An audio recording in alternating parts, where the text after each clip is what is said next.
Vous êtes en compagnie de Radio Taïwan International.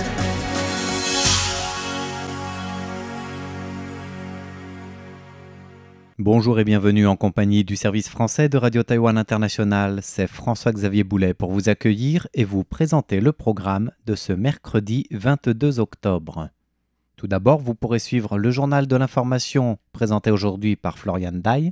S'en suivra le décryptage dans lequel j'ai choisi de vous parler du train des sciences de Taïwan qui sillonne cette semaine pour la 10e année les villes et campagnes pour apporter la science de manière ludique aux jeunes Taïwanais.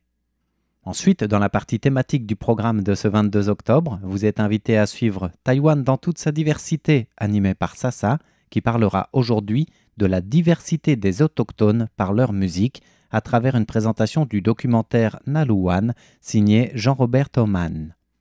Et en fin de programme sur notre site internet, Miao Yonghua vous attend pour le premier épisode consacré au rôle des femmes dans l'éducation des enfants à travers les collections du Musée national du Palais de Taipei.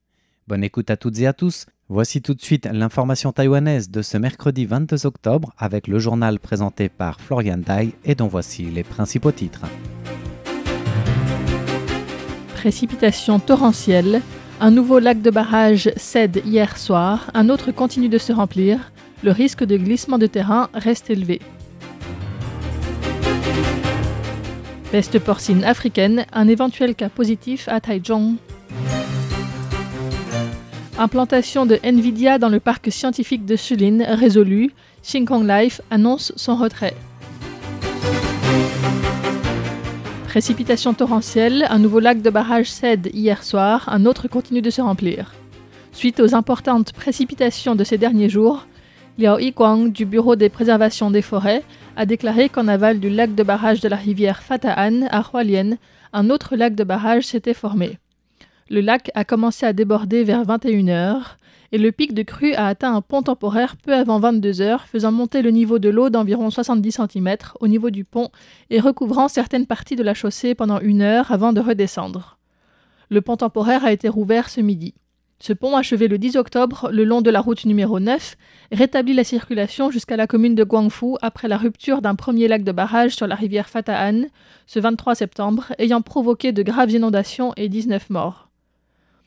Jilian Cheng, directeur du centre de coordination des secours, a déclaré que le lac de barrage présente un débit régulier et ne présente plus de danger actuellement.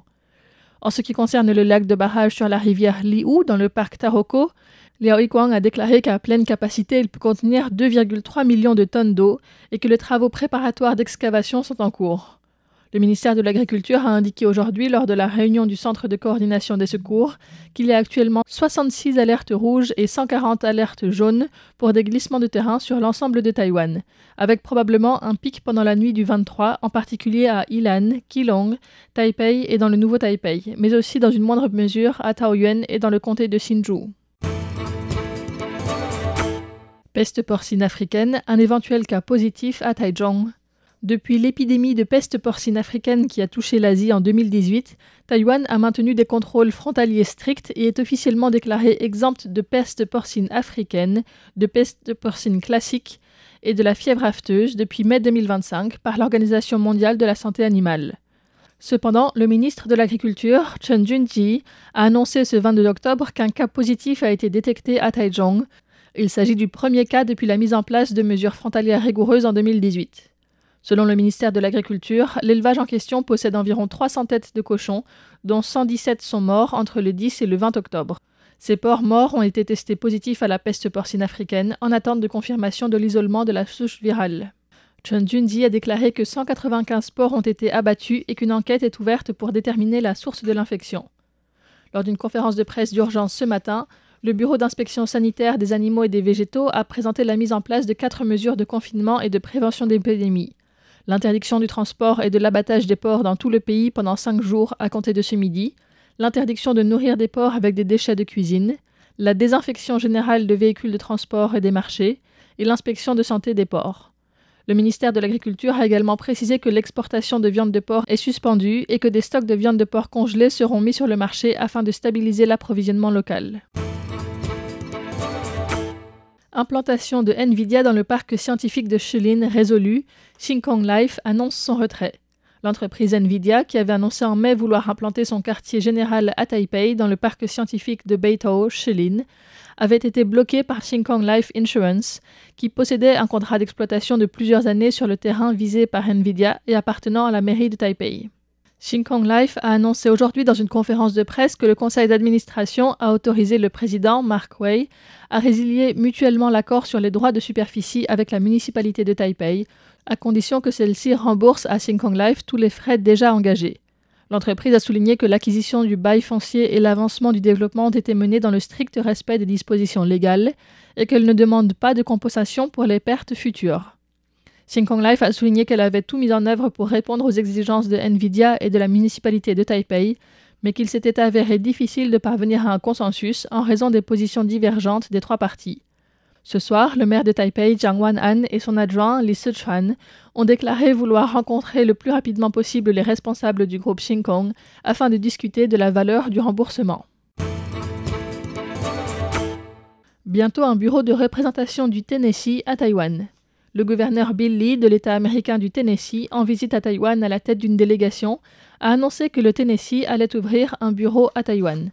Le président de la République, Lai Ching-te, l'a reçu hier. Selon un communiqué de presse du bureau présidentiel publié aujourd'hui, Lai Ching-te a salué la signature par le gouverneur de résolutions en faveur de Taïwan ces 5 dernières années.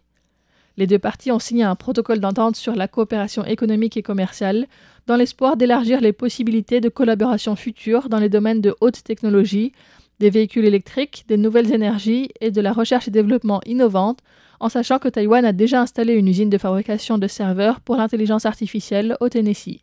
Le président a encouragé les deux parties à approfondir leur coopération. Taïwan développe activement des industries clés telles que les semi-conducteurs, l'intelligence artificielle, l'industrie de défense, les systèmes de sécurité et les communications de nouvelle génération.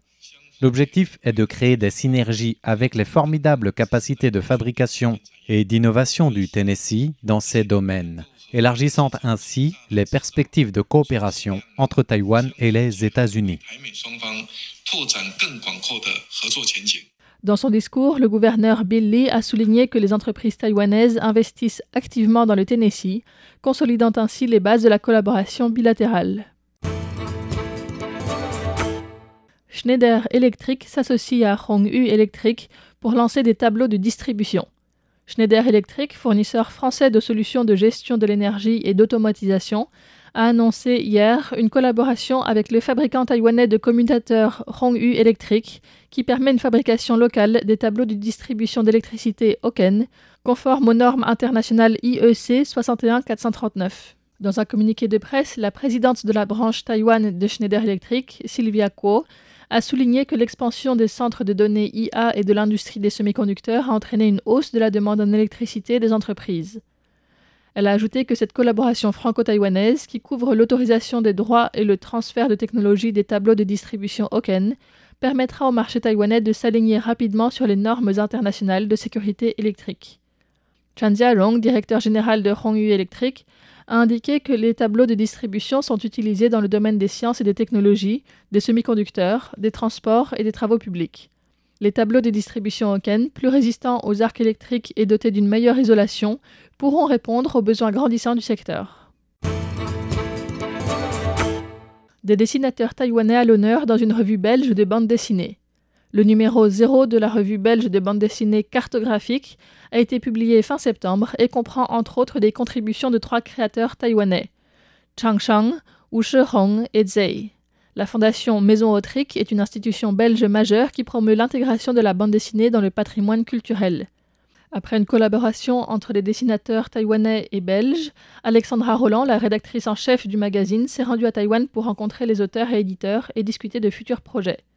Les œuvres taïwanaises sélectionnées dans le numéro 0 de cette revue incluent largement des éléments taïwanais comme la gastronomie de rue, la vie quotidienne ou encore les pratiques culturelles et religieuses.